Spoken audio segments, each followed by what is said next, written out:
A woman from Tualatin joins hundreds of other families of victims of gun violence today as the president highlights the first nationwide law to address rising gun violence in America.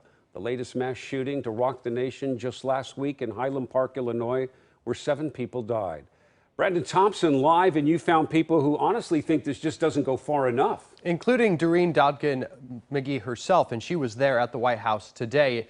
And her sister-in-law, Laura McGee, and her 3 nieces, aged 5, 3, and just 6 months old, were shot and killed by the girl's father, who had a restraining order from the family. Pain that cannot be ignored. I'm trying to tell you this for years. Let me finish my comment.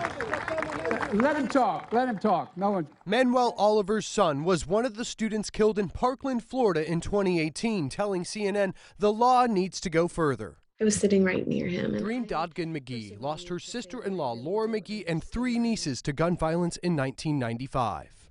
This is Sarah and Rachel, who was 3, and April, who was just 5 months old.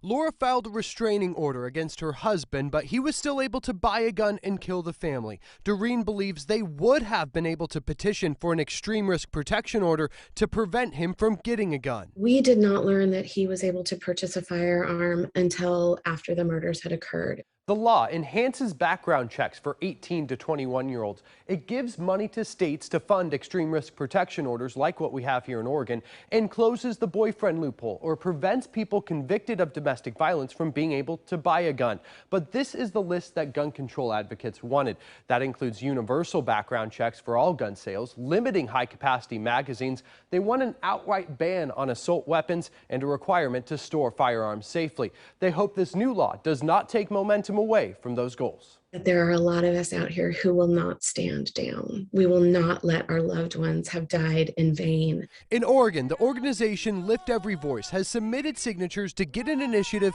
on this year's ballot to create background checks for every gun purchase. All individuals need to be reviewed.